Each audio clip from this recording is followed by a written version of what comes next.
Est-ce que vous m'entendez?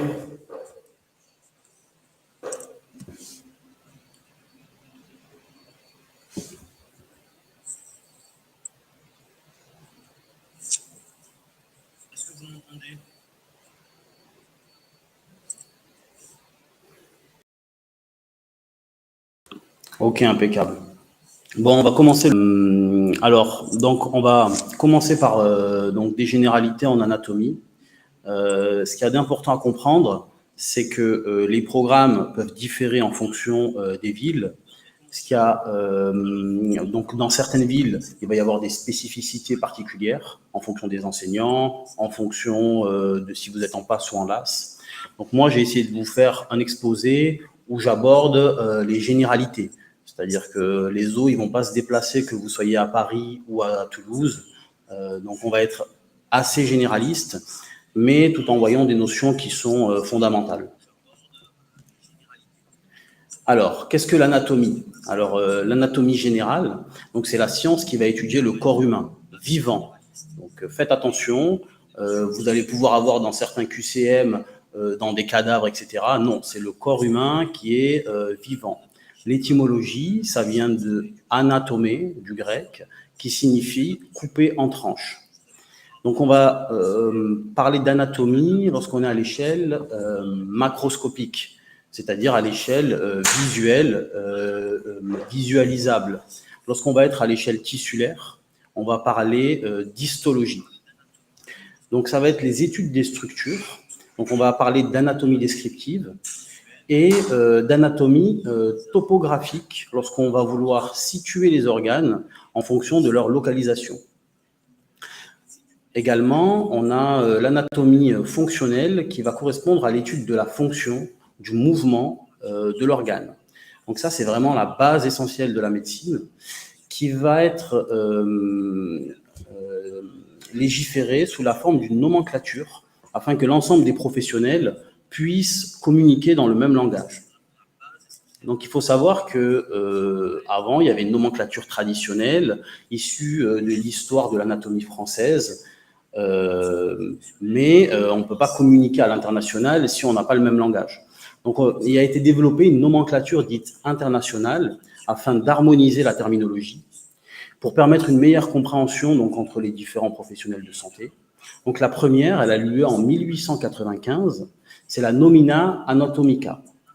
Et la dernière, c'est la Terminologia Anatomica. C'est cette nomenclature que vous allez voir qui va être généralisée dans l'ensemble des facultés. Alors, je vais regarder si vous avez des questions. Est-ce que vous avez des questions à poser? N'hésitez pas à les soumettre et j'essaierai de vous répondre toutes les 2-3 diapos.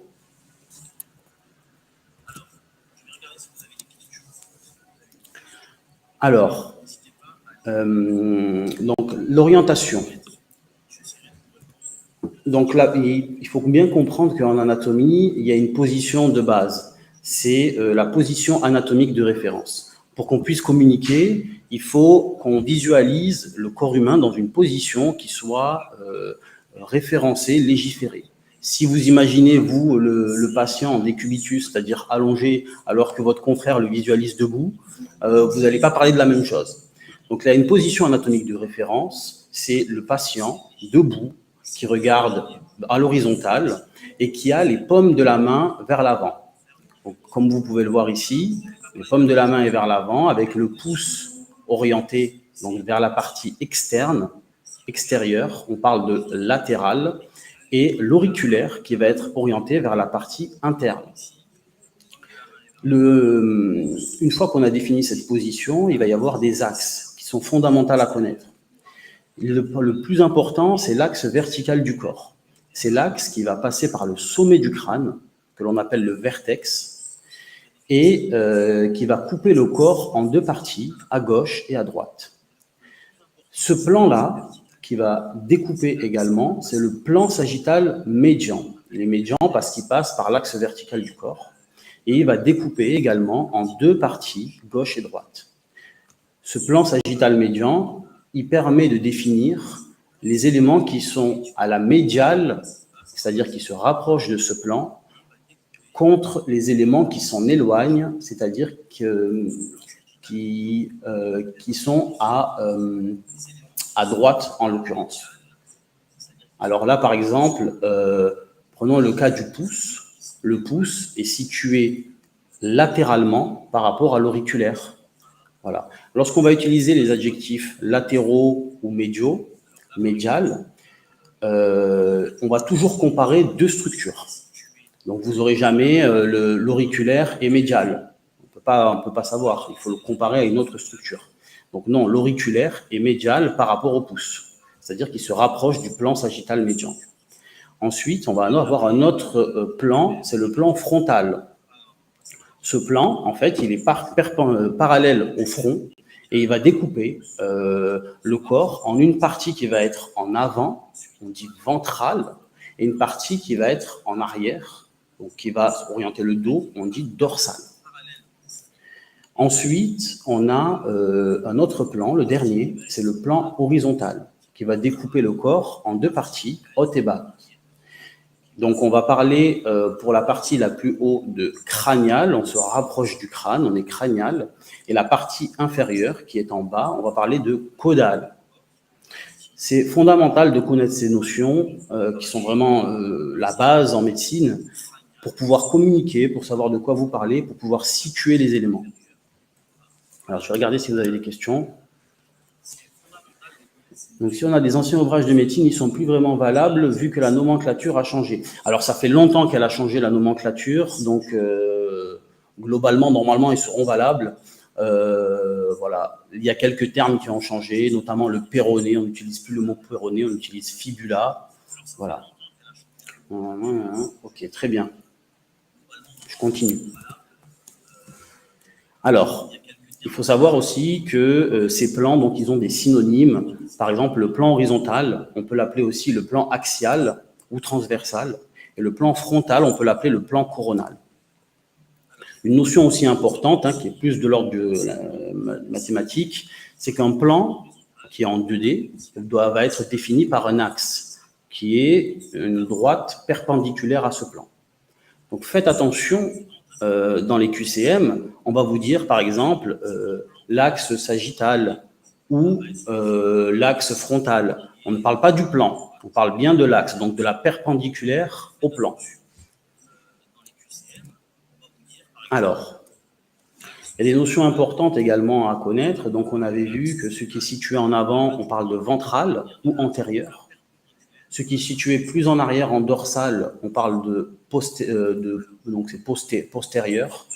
Voilà. Prenons un exemple. Le foie est ventral comparativement à la colonne vertébrale. Voilà.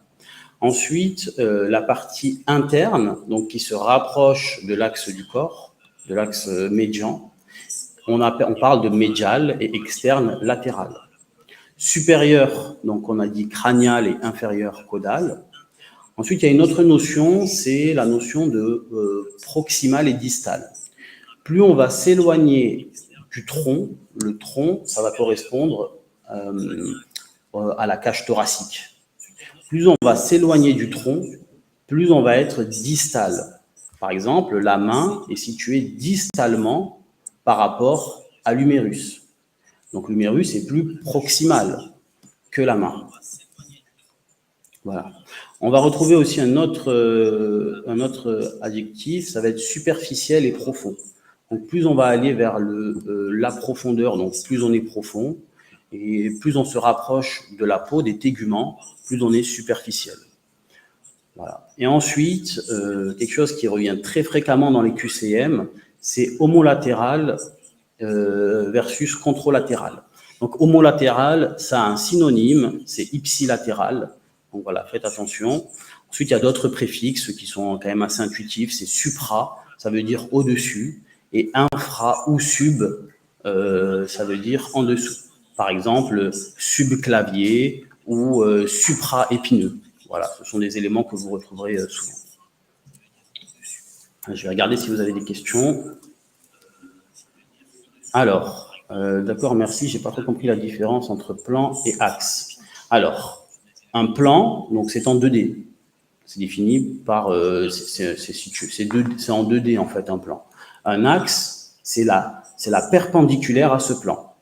Voilà, c'est l'ensemble des droites en réalité qui sont perpendiculaires à ce plan, mais dans l'orientation, il y en a besoin que d'une. Je vais vous montrer un exemple. Par exemple, le plan sagittal médian, qui est ici, qui va découper en deux parties le corps gauche et droite, il a un axe, donc l'axe, ça sera une droite qui est perpendiculaire et qui va être orientée donc d'intérieur vers l'extérieur. Et en fait, l'ensemble des plans parallèles au plan sagittal médian, qui vont encore découper le corps de gauche à droite, eh ben, vont tout le temps suivre cet axe. Regardez, question. Moi aussi, j'ai mal compris ce que vous pouvez réexpliquer. Okay. Où se trouve l'humérus? Alors, j'y viens, l'humérus, ne vous inquiétez pas, j'y arrive. La main est plus distale que l'épaule. Oui, voilà, exactement. La main est plus distale que l'épaule. Pour le distal et proximal, vous pouvez redire la différence. Distal, ça veut dire que c'est situé loin du tronc. Proximal, ça veut dire qu'on se rapproche du tronc. Le tronc, c'est la cage thoracique. Voilà. Par exemple, le pied est plus distal que le genou. Il est plus loin. Par contre, le genou, du coup, est plus proximal que le pied. Je ne sais pas si j'ai été clair. Alors, ensuite, on définit donc des coupes dans la coupe horizontale, donc celle-ci, qui est finalement la coupe que vous verrez le plus dans votre activité de médecin. C'est la coupe horizontale parce que c'est la coupe qu'on utilise le plus souvent donc en scanner. Donc cette coupe-là, elle va permettre de voir en fait la définition de la coupe scanner, justement, c'est la vue de la face inférieure du segment supérieur. Donc il y a votre segment supérieur, c'est-à-dire la partie haute ici de l'épaule. C'est comme si vous coupiez et que vous allez regarder par en bas, la face inférieure, le segment qui est situé au-dessus. Ça s'appelle la coupe scanner. Donc, les éléments dans la coupe scanner sont inversés. La gauche se situe à droite et la droite se situe à gauche. Et en pratique, c'est dans toute votre pratique, ça sera comme ça. Ensuite, il y a la coupe anatomique. Ça, c'est une vue de la face supérieure du segment inférieur. Donc, on va couper anatomiquement horizontalement et on va regarder par en haut la face supérieure. On va regarder le segment inférieur. Voilà. Donc, lorsque l'on réalise par exemple une coupe horizontale de l'abdomen, on va voir que dans notre coupe scanner, le foie, qui normalement, chez un patient normalement constitué, est situé donc à droite, voilà, ben, la droite va nous apparaître à gauche. Voilà. Donc, chez notre patient, sa droite, eh ben, nous, on la voit à gauche. Voilà. Et inversement, dans une coupe anatomique, la droite est bien à droite. Voilà. En pratique, vous aurez principalement des coupes scanner, mais pour les QCM, retenez bien qu'une coupe scanner, c'est une vue de la face inférieure du segment supérieur. Il y a un moyen mnémotechnique pour ça, c'est les 3 S. Scanner égale segment supérieur. Coupe anatomique égale le reste, donc segment inférieur de la face supérieure. Donc maintenant, les différentes parties du corps.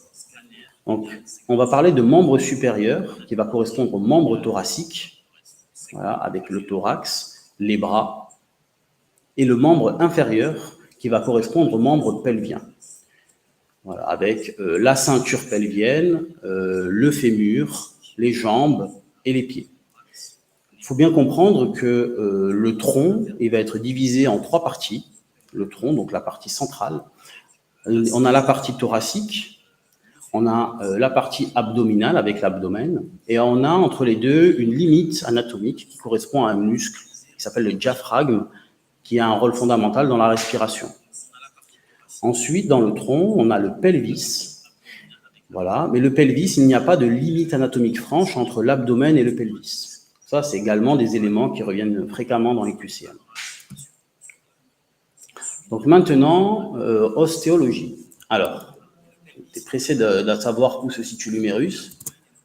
Je vais répondre. Alors, distal et proximal. Je dirais distal égale distant, proximal égale proximité. Exactement, Malek. Ok, d'accord. Donc, la coupe scanner, c'est comme si on avait coupé la personne en deux et on lève la tête vers le haut. La personne en deux et on lève la tête vers le haut. Exactement. On met la tête, on met la personne vers le haut et on regarde le patient comme si on le regardait du bas, par contre. Voilà.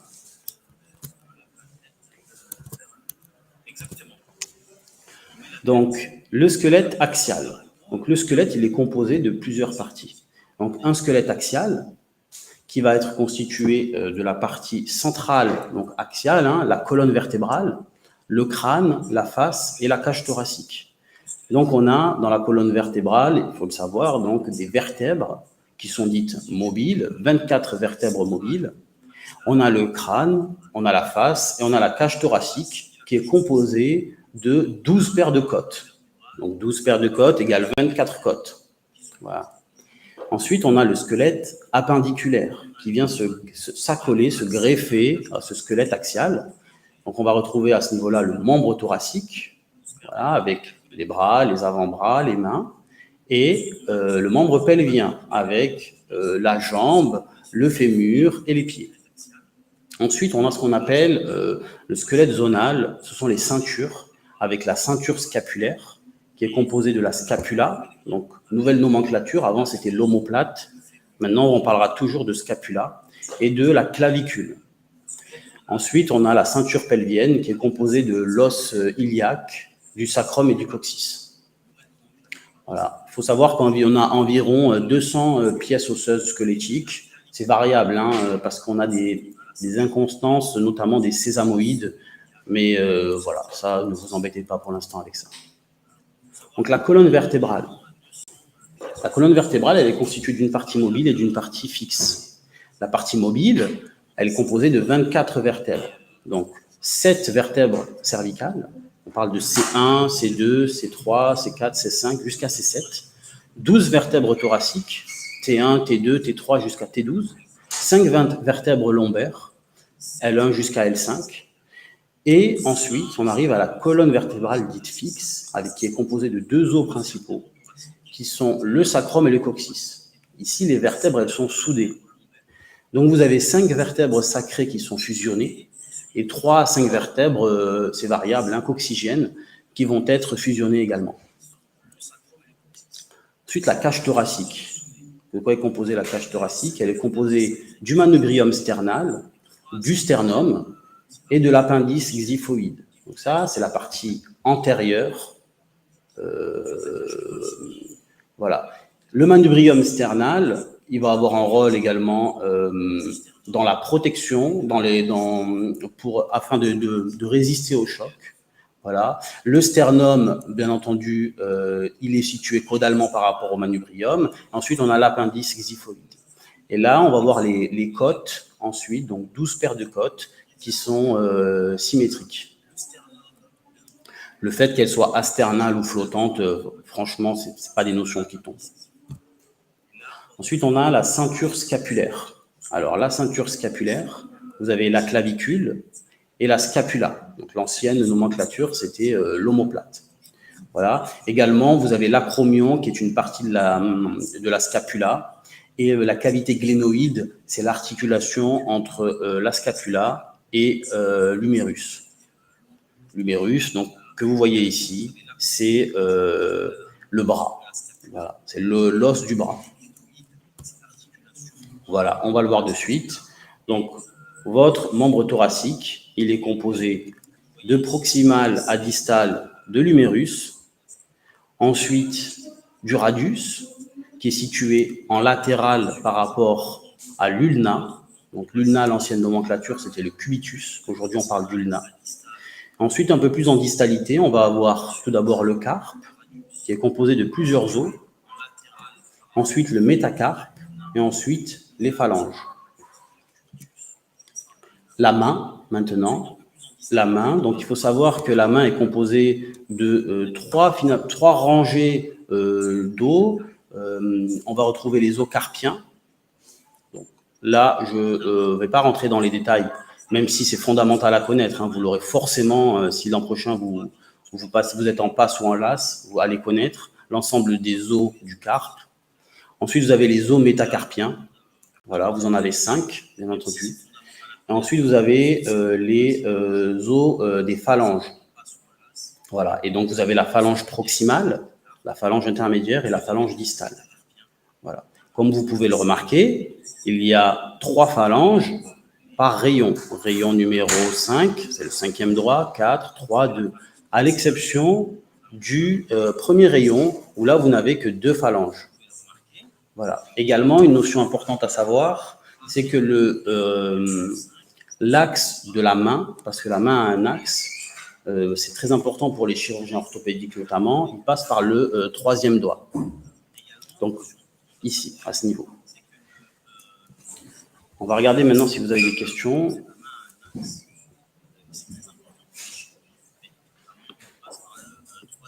Non, il n'y a pas de questions. Alors ensuite, la ceinture pelvienne. La ceinture pelvienne, elle est composée donc de l'os coxal avec l'ilium, le pubis et l'ischion. Et elle va s'articuler donc avec le fémur que vous allez retrouver ici. Donc le fémur, c'est l'os principal donc, de la jambe. Ensuite, vous avez donc plus distalement la patella, la fibula, donc la nouvelle nomenclature pour le péroné, et le tibia qui est situé en médial. Pour le pied, on va parler de tarse, de métatarse, puis des phalanges. Également, donc pour le squelette du pied, l'axe, il passe par le 2e rayon cette fois-ci, et non pas par le premier. Pourquoi? Parce que le premier, en fait, est très volumineux, le premier rayon. Et donc, ça également, c'est important pour les chirurgiens orthopédiques parce que l'équilibre, il se fait principalement au niveau de l'hallux, donc le gros orteil. Voilà, donc vous allez retrouver les os tarsiens avec cunéiforme médial, cunéiforme intermédiaire, le naviculaire, le talus et le calcaneus. Alors, faites attention parce que le talus, c'est un faux ami, c'est pas le talon. Le talon, c'est le calcaneus. Voilà. Ensuite, il faut savoir que les organes vont être regroupés en systèmes.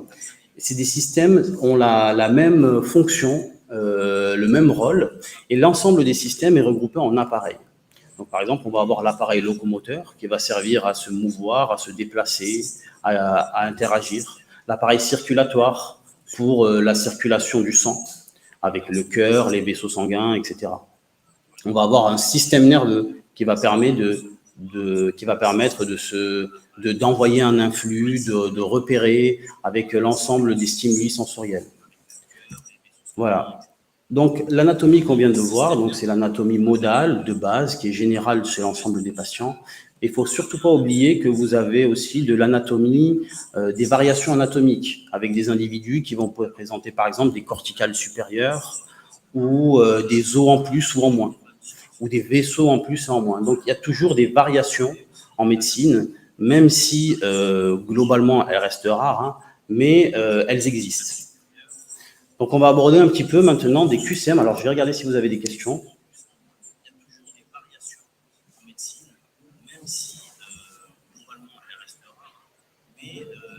Je n'ai pas trop compris. Vous avez dit que les organes étaient regroupés en appareils, mais l'appareil tegumentaire, il comprend la peau. La peau, c'est un organe, oui. La peau, c'est un organe. C'est le plus grand organe du corps humain. Oui, c'est un organe. Et ça comprend donc l'appareil tegumentaire. Il va comprendre la peau. Il va aussi comprendre l'ensemble des glandes qui vont permettre la sécrétion, la lubrification de la peau.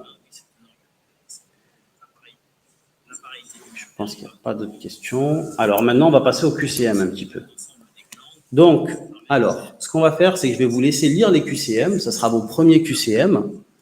Hein, et vous allez pouvoir mettre vos réponses sur le chat. Vous mettez juste les réponses que vous estimez justes. Par exemple, A, D, E. Voilà. Donc là, l'ulna est plus distal que l'humérus. Le pouce est plus médial que l'auriculaire. Le fémur est plus caudal que le radius. Ipsi s'oppose à contro, le sternum est plus ventral que la scapula.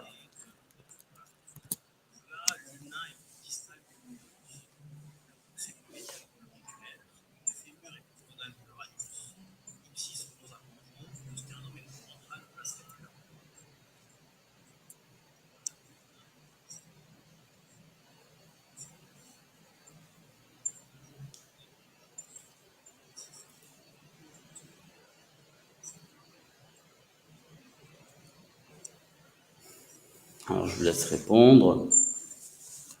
Soyez pas timide.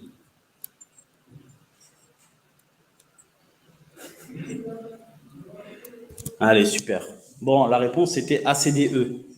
L'ulna, bien sûr, qu'il est situé plus distal que l'humérus, parce que l'ulna, c'est un os de l'avant-bras, alors que l'humérus est un os du bras. Le pouce, il est plus médial que l'auriculaire. Alors ça, c'est faux. C'est bien entendu l'inverse, hein, comme on l'a vu. L'auriculaire est situé dans la position anatomique de référence, est situé plus médialement que le pouce. Le fémur est plus caudal que le radius. Bien entendu, le fémur, il est situé au niveau du membre, des membres pelviens, alors que le radius, c'est l'extrémité thoracique, donc c'est bien entendu situé plus en bas. Ipsi s'oppose à contro, c'est vrai. Ipsi, ça correspond à homolatéral, et donc du même côté. Le sternum est plus ventral que la scapula, également, c'est vrai.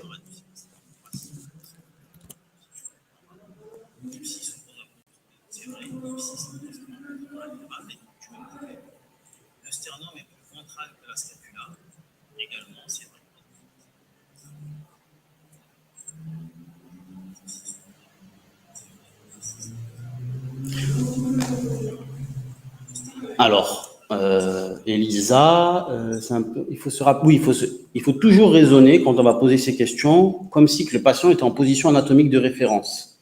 Donc, le pouce, il n'est pas distal. Le pouce, il est latéral. Et l'auriculaire, il est médial. Oui, c'est bien ça. Et le pouce est latéral. Donc, ah oui, très important parce que j'ai l'impression qu'il y a un petit malentendu. Les QCM que vous allez devoir répondre, j'aurais dû commencer par ça, ce n'est pas juste une question qui est juste. On parle en fait d'items pour chaque énoncé. Donc, par exemple, le pouce droit et l'hallux sont contralatéraux. Il faut répondre soit oui, soit non. Donc, il ne faut pas juste répondre une question. Il faut remettre A, B, E, par exemple, voilà, comme a fait Elisa, ou C, D, E. Voilà, à chaque fois, il faut dire est-ce que c'est vrai ou est-ce que c'est faux, et vous mettez les lettres que vous considérez comme vraies. Allez, je continue. Donc, le pouce droit et l'hallux droit sont contralatéraux. En position anatomique de référence, la paume de la main est orientée vers l'avant. L'axe du pied passe par le 4e orteil. L'anatomie fonctionnelle étudie la notion de mouvement, la fonction de l'organe. Le plan horizontal est parallèle au plan frontal.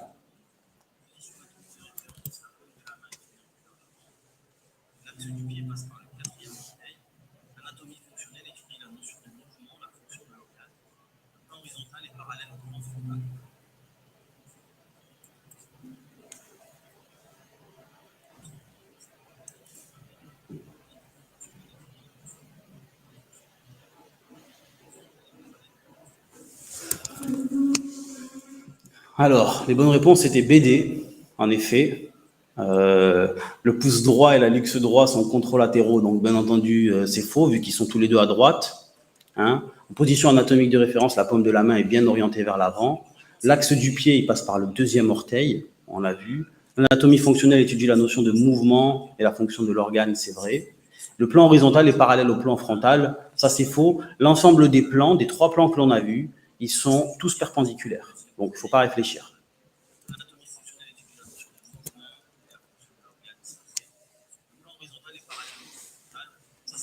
Alors, excusez-moi si je ne vous ai pas laissé répondre, parce qu'il y a un petit peu de retard, je crois. Il y a un petit peu de lag.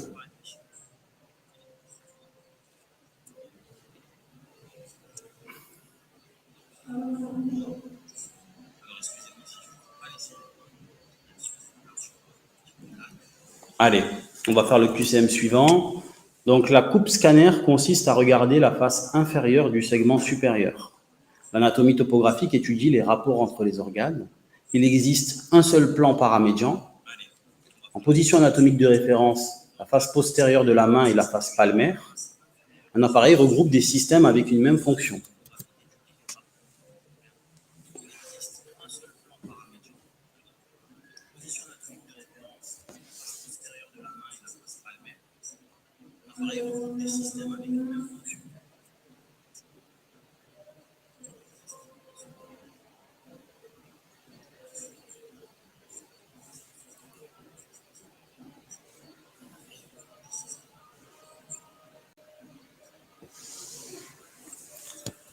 Ok.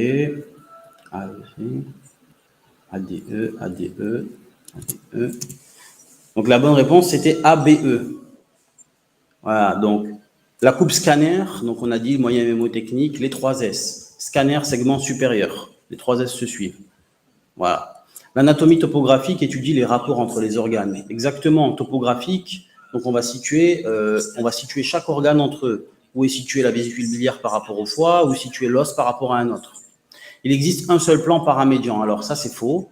Il y a une multitude de plans paramédians. Un plan paramédian, en fait, c'est l'ensemble des plans parallèles au plan médian. Donc, quand on utilise le mot para, ça veut dire qu'ils sont parallèles. En position anatomique de référence, la face postérieure de la main et la face palmaire. Non, ça c'est faux, bien entendu, on l'a vu. C'est la face antérieure de la main qui est la face palmaire. Un appareil regroupe des systèmes avec une même fonction. Donc, on l'a vu, c'est d'abord l'organe, puis le système, puis l'appareil.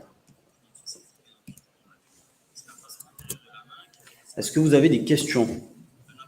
Je corrige, mais je vais être sûr que tout le monde est... Parce que vous aviez mis ADE.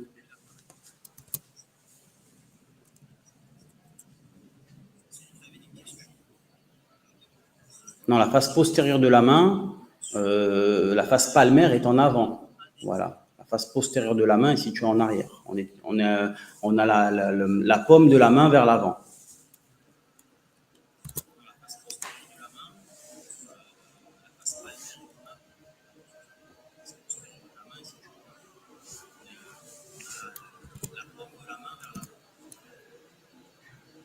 Allez, prochain QCM.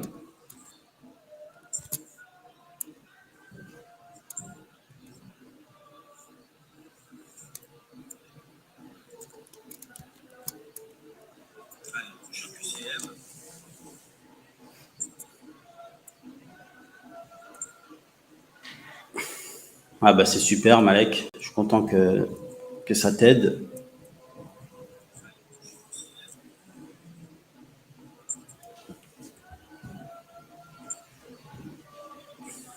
Ah bah c'est super, Malek.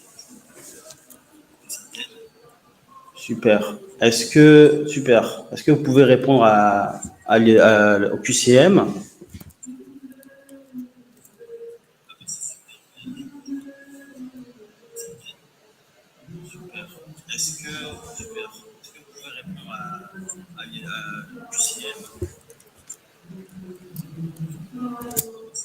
Allez, je vais avancer. Du coup, l'axe de la main passe par le 3e doigt. Donc ça, c'est vrai. On l'a vu. Le plan sagittal est perpendiculaire au plan frontal. Globalement, dès que les plans n'ont pas le même nom, vous savez qu'ils sont perpendiculaires. 2 éléments situés de part et d'autre du plan sagittal médian sont contralatéraux. C'est vrai, c'est la définition. C'est le plan sagittal médian, il va découper le corps en la partie gauche et la partie droite. L'axe sagittal est horizontal. Alors faites attention, c'est un piège. On parle d'axe et on ne parle pas de plan. Le plan sagittal est vertical. L'axe, lui, c'est la droite perpendiculaire au plan. Et donc l'axe sagittal, lui, est forcément horizontal. En position anatomique de référence, la face inférieure du pied est sa face plantaire. Oui, c'est vrai.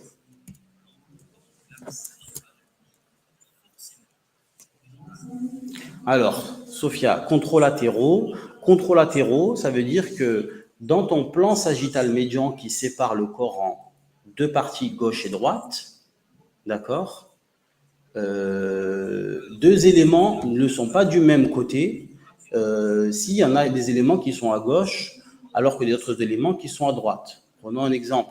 Le pouce gauche est contralatéral du pouce droit. D'accord? Prenons un autre exemple. La rate, qui est située à gauche, contralatérale du foie. Voilà. Ce sont des éléments qui sont situés de part et d'autre du plan sagittal médian.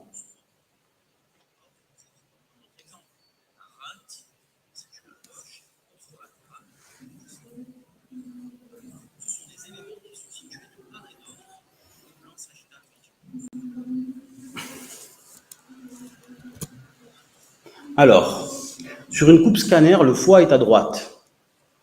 Le pied est plus proximal que la cuisse. L'appareil de l'innervation, aussi appelé système nerveux, coordonne les mouvements. Le plan horizontal coupe le corps en deux parties, haut et bas. Le membre inférieur sont rattachés au pelvis.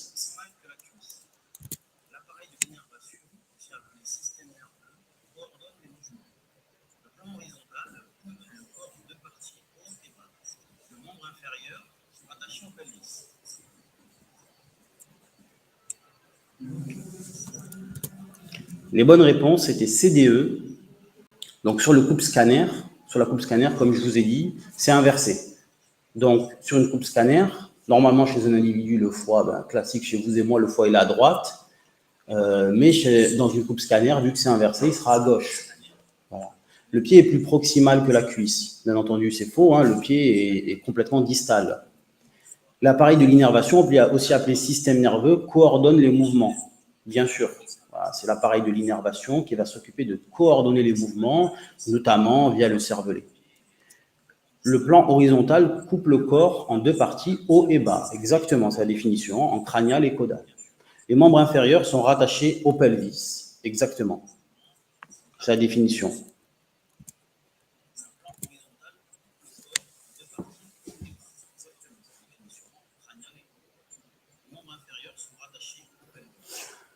Alors, en position anatomique de référence, l'axe passe par le majeur pour la main et le deuxième orteil pour le pied. Exactement, c'est exactement ça.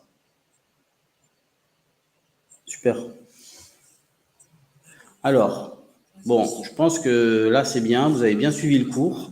Ce que je vous propose maintenant, c'est de faire une session de réponse à d'éventuelles questions que vous pourriez avoir. Nous, on va vous donner quelques conseils également sur ce qu'il faut, les méthodologies à avoir pour réviser. Il faut faire très, très attention à pas se perdre. Voilà, donc n'hésitez pas à me poser vos questions. Je vous écoute, hein. Il n'y a pas de mauvaises questions, il n'y a pas de questions stupides. Alors, moi, les conseils que j'ai à vous donner. Premièrement, il vous faut absolument les supports de cours. Fondamental. Il faut que vous les récupériez avant. N'attendez pas la rentrée pour commencer à travailler. C'est une grave erreur. Parce que tout le monde va prendre de l'avance. Il y a des gens qui font des terminales santé, voire des premières santé. Ne perdez pas votre temps. Ne vous dites pas, oui, mais je vais me reposer cet été. Non, non, non, non. Ça commence dès cet été. Et je vous conseille de vous y mettre à fond. Ensuite, il vous faut récupérer les supports de cours. Les cours, lorsque vous allez avoir le professeur, il faut tout apprendre par cœur. Même si le professeur, je caricature, mais même si le professeur il dit prout, il faut que vous appreniez prout. Il a raison. Et le jour J, ce sera toujours ce que va vous dire le professeur qui fera foi. Comment prendre des notes efficacement en médecine? C'est une très bonne question. Idéalement, il faudrait que tu aies à prendre le moins de notes possible. Parce que si, au moment où tu prends des notes, tu ne pourras pas écouter le cours et tu ne pourras pas le comprendre. Donc, idéalement, tu récupères tes supports de cours, tu les apprends la veille, tu les lis la veille, au du moins. Comme ça, tu sais de quoi ça va parler. Et le jour J, tu as juste à bien écouter pendant les cours magistraux et à rajouter les éléments qu'il n'y a pas sur le cours. J'ai eu la passe Toulouse, Sorbonne, Paris-Cité et Saclay. Qu'est-ce que vous me recommandez? Alors moi, je peux principalement te recommander Toulouse parce que nous, on y est, donc on connaît très bien. Voilà, ici, tu pourras être encadré, accompagné, on pourra te donner des conseils. Il faut aussi, très très important, il faut que tu sois dans un écosystème où tu connais déjà la ville et où tout est facile. C'est très important. Si jamais tu as ta famille, par exemple, Malek, à Paris, et que tu es à côté de la fac, eh ben reste-y. C'est le plus simple. Parce que si tu déménages, que tu dois changer, tu dois voilà, t'occuper toi-même de faire les courses, etc., c'est beaucoup de temps perdu et tu n'as pas de temps à perdre, quoi. Il y aura du par cœur qu'en anatomie? Non, absolument pas. Globalement, médecine, c'est 99% de par cœur, 1% de compréhension. L'anatomie, c'est une partie qui est du par cœur, c'est une grosse partie. Il faut tout connaître par cœur, bien entendu. Mais non, tu vas avoir, par exemple, de la chimie, tu vas avoir de l'histologie, du génome, même en physique, qui sont censées être des matières de compréhension, tu vas avoir beaucoup de par cœur. Donc, globalement, si j'ai un conseil à te donner, c'est de tout connaître, de tout apprendre. Tu ne peux pas te dire, oui, mais ça, je fais l'impasse. Voilà, ça, c'est vraiment déconseillé. Est-ce que tu connais un logiciel qui permet d'écrire ce que dicte le prof? Alors, je sais qu'il y a des logiciels qui font ça. Je pense que ce n'est pas forcément une bonne idée. Comme je t'ai dit, le mieux, c'est de récupérer déjà les cours des années précédentes, déjà taper. Les profs, ils ne vont pas trop changer et tu as juste à rajouter. Parce que si tu passes du temps, il y en a qui ont passé du temps avec les dictaphones à réécouter, etc. Tu vas perdre trop de temps. Il faut absolument que tu aies déjà tous les supports avant. Ça, je pense que c'est fondamental. Donc, il y a les tutorats qui peuvent t'aider. Il y a aussi des prépas, si jamais tu prends une prépa. Le tutorat, en général, ils aident bien. Il y a aussi les étudiants qui ont des drives. Donc, ça vaut le coup de contacter des étudiants qui peuvent avoir des drives. Quelles sont les matières qu'il faut commencer en priorité? Moi, à ta place, je commencerai par l'anatomie parce que, comme tu le vois, une fois que tu as compris, ben, tu as compris, tu as gagné du temps et ça va te permettre d'avancer. Et de toute façon, ça va tomber et c'est globalement c'est globalement les mêmes sujets, enfin les mêmes enseignements en fonction des facs. Ensuite, les matières de compréhension, c'est vrai que c'est pas mal aussi pour dégrossir. C'est-à-dire que si tu peux faire un peu de chimie pour visualiser un petit peu avant, chimie organique, un petit peu de physique. Voilà. Après, tout ce qui va être les matières comme l'histologie, la biologie cellulaire, c'est quand même très dense et c'est pas forcément judicieux de commencer par ça. Le mieux, c'est l'option nanana. C'est possible, oui, de faire du sport. C'est très limité. Alors, comment arrivez-vous à vous organiser votre vie entre sport et vie professionnelle et études et dures? Honnêtement, Malek, moi, la première année de médecine, j'ai mis une croix complètement sur le sport. Certains te diront, mais non, c'est possible et tout. Franchement, c'est un an de sacrifice. Voilà, c'est un an, il faut que tu te donnes à fond. C'est un an de sacrifice, tu te donnes les moyens et puis après, tu auras le temps de faire du sport. Mais je pense pas qu'on puisse concilier une activité, grand sport, club. J'ai du mal à le croire, honnêtement. Voilà. En tout cas, de mon expérience, et j'ai vu au moins 10 promotions, je connais que certaines personnes qui étaient à la fois sportifs, mais ils étaient sportifs de haut niveau, donc boxeurs professionnels, et donc eux, ils avaient des aménagements et tout. Mais bon, à moins que ce soit ton cas, que tu sois sportif professionnel, je ne pense pas que ce soit judicieux de continuer une activité physique intense. Voilà, après faire un petit footing de temps en temps, bien sûr.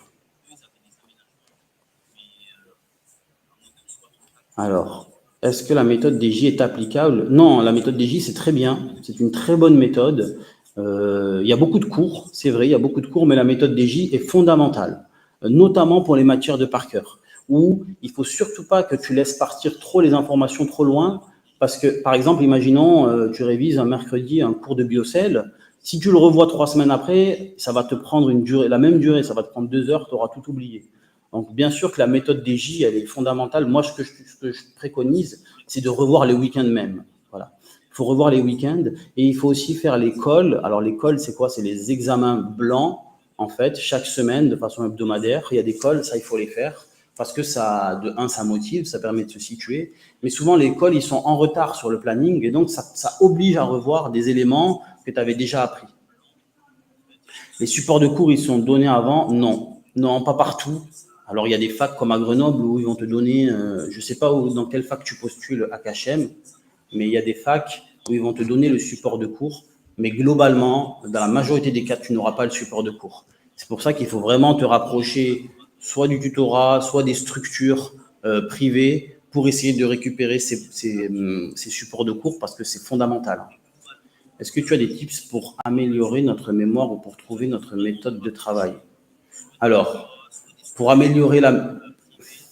Alors, La notion de méthodologie, je trouve qu'elle est importante, hein, mais je pense qu'il faut aussi faire attention.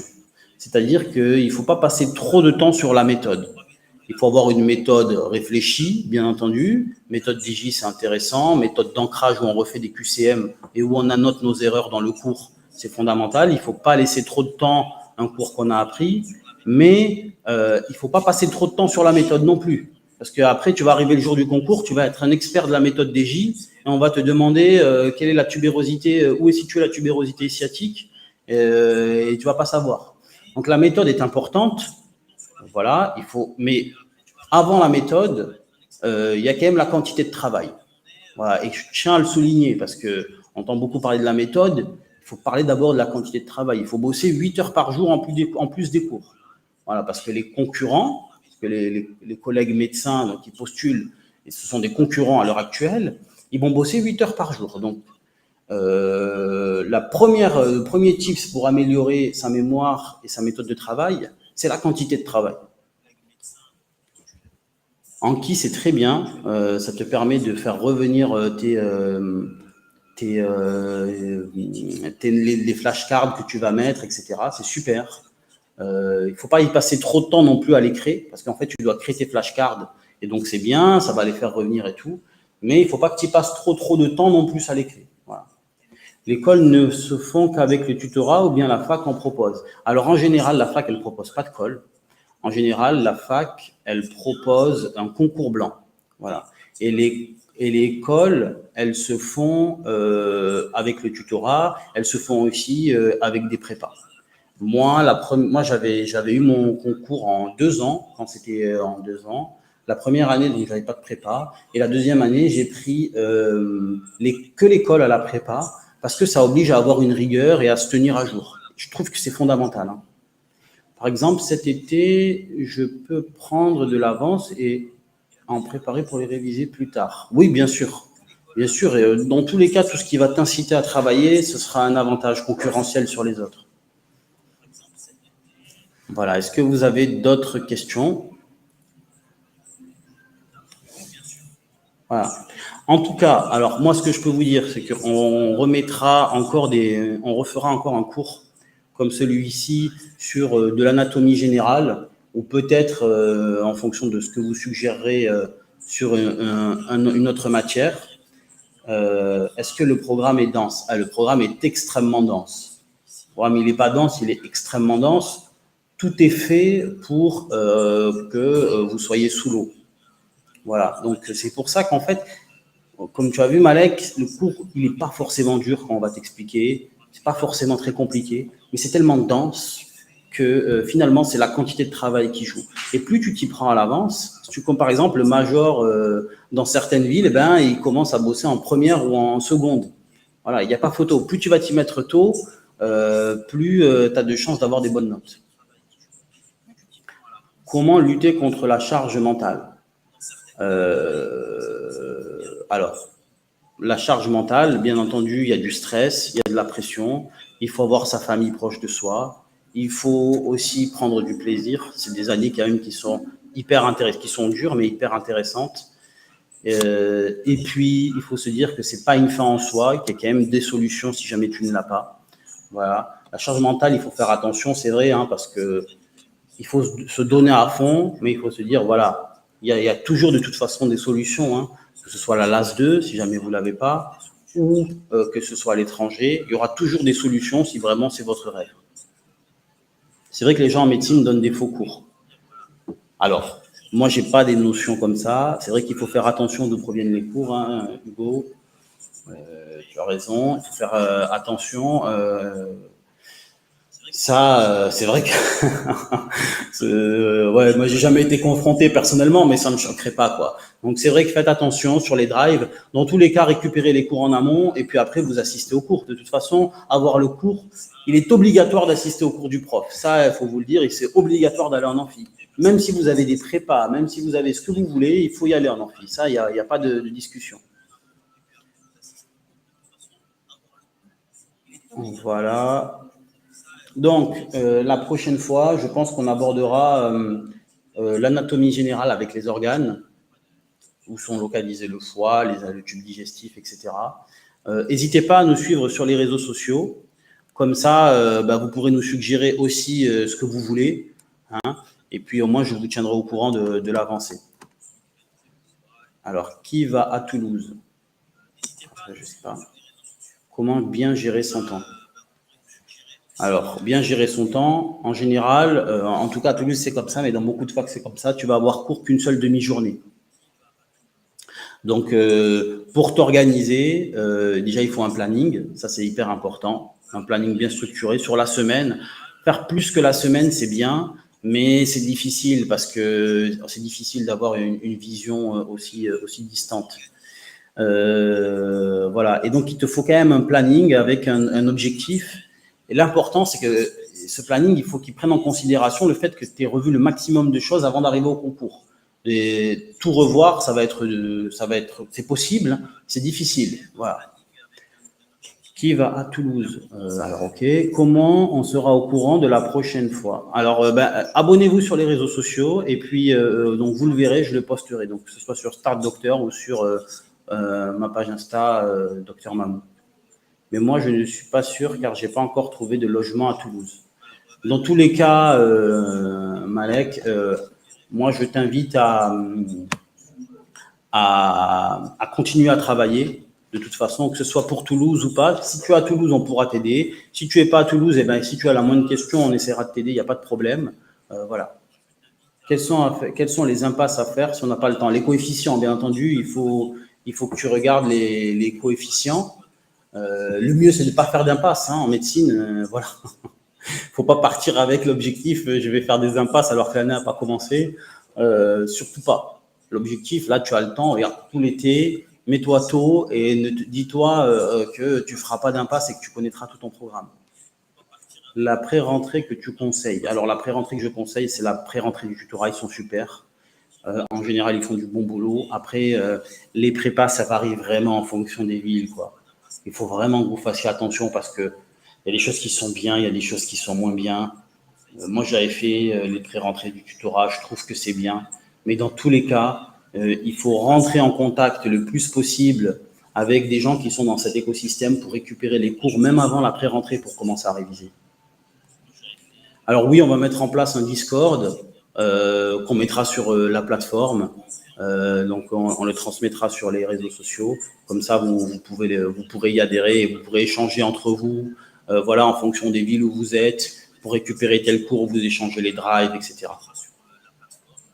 C'est quoi la pré-rentrée? On m'en a parlé. La pré-rentrée, c'est tu vas faire quelques semaines avant la rentrée où tu vas déjà commencer à réviser. Donc ça, j'ai envie de dire, c'est classique, tout le monde le fait. C'est presque, toi tu dois faire, ce que tu dois faire pour réussir, c'est une pré-rentrée. C'est-à-dire commencer à bosser avant que les autres bossent.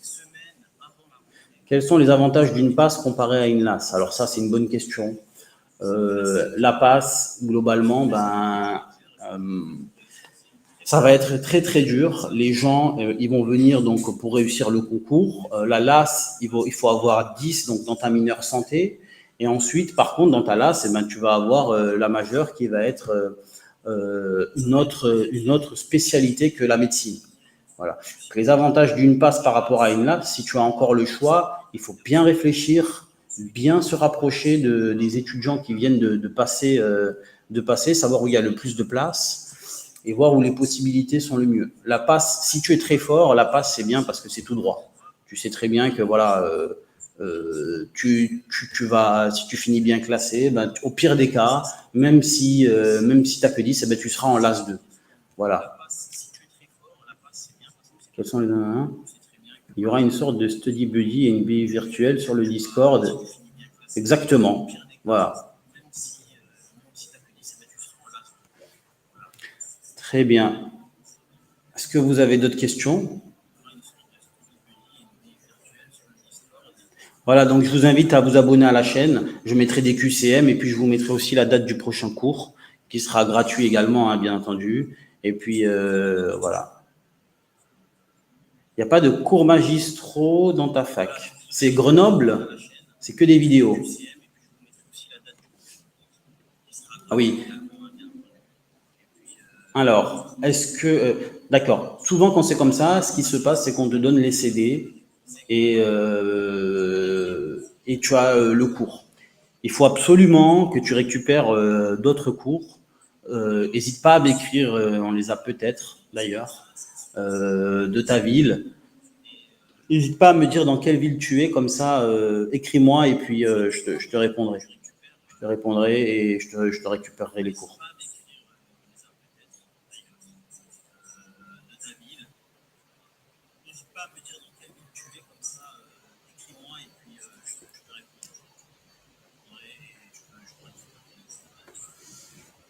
Voilà. Bon, je pense qu'on a fait le tour. Bon, bah, très bien. Bah, bon courage à vous. Euh, c'est pour quand le Discord, vous avez une date? Bon, on le mettra cette semaine hein, sur la plateforme, sur les réseaux sociaux. On le mettra en ligne cette semaine. Voilà. Donc, bon courage à vous, travaillez bien, commencez dès cet été, soyez motivés. C'est très, très dur, mais c'est faisable. Voilà. Et puis, ne baissez surtout pas les bras. L'important, c'est de commencer tôt et puis donnez-vous à fond. Et n'hésitez pas à me contacter si vous avez besoin de plus d'informations, si vous voulez des conseils ou quoi. Voilà, bon courage à vous. Au revoir.